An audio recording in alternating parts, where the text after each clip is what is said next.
In this video, I'll beat 2 levels. There's this one that was played over 200,000 times, but only 5 people could finish it, and then this one that's very simple. But before I show that, I wanted to thank GXC for sponsoring this video. GXC is a platform created for gamers and game developers like you, which can be accessed by using the free browser Opera GX. You can play a bunch of free games using their free platform, which is free.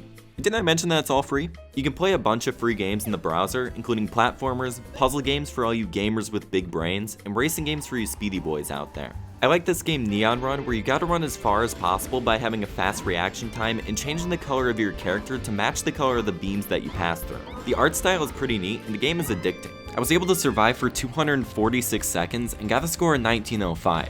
Which is pretty good if I do say so myself. And I honestly don't think any of you guys could beat this score, but I mean there is a link in the pinned comment if you want to play it and prove me wrong. There's so many games to play, there's leaderboards for the most popular games and challenges to try out, so you can always see what's trending in the community. So what are you waiting for? Go ahead and download Opera GX and enjoy all the fun for free on GXC using the link down below. And thanks again to GXC for sponsoring this video.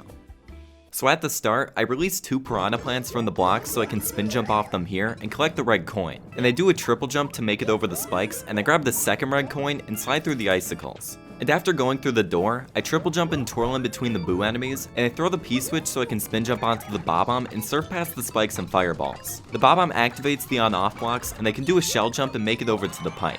In this next part, I actually cheesed the level and found a way to do it easier than normal. You're supposed to stall in the air using ground pound cancels until the P-switch timer runs out so you can enter the door, but it's way easier to cheese it by just standing here. And then, I can just ground pound at the right time and enter the door. I ground pound into a POW to destroy the enemies, do a triple jump over the spikes, and I line myself up to wall jump off the one-way gates. Now in this part, we have to listen to this terrible music. And then I do a mid-air bounce off the spring over the saws. I drop and ground pound into the spring for a red coin, and I troll past all these saw blades. I turn around for a split second so this boo activates the on-off blocks, and I do a shell jump. And then I spin jump on the spinies and do a spin drop shell jump and into the pipe.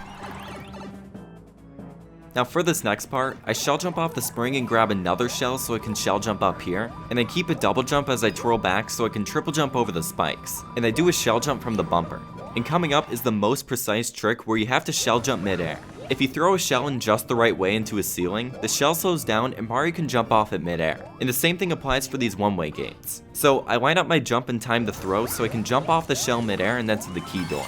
And finally, I have 1 frame to jump and avoid the Goomba, and I touch the axe and complete the level.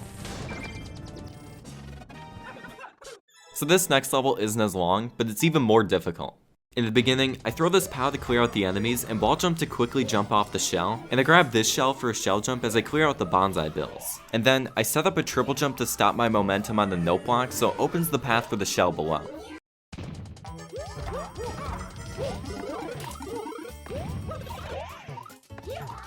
I jump off the shell and throw the spring to release this muncher that acts as a platform for the shell, and I drop these items for more platforms as I get a triple jump over the saw, and I meet up with the shell again. Now I throw the POW at the thwomp and precisely jump and ground pound the switch to land on the shell, and with one last big jump about the size of a taco truck, I reach the goal with almost no time to spare.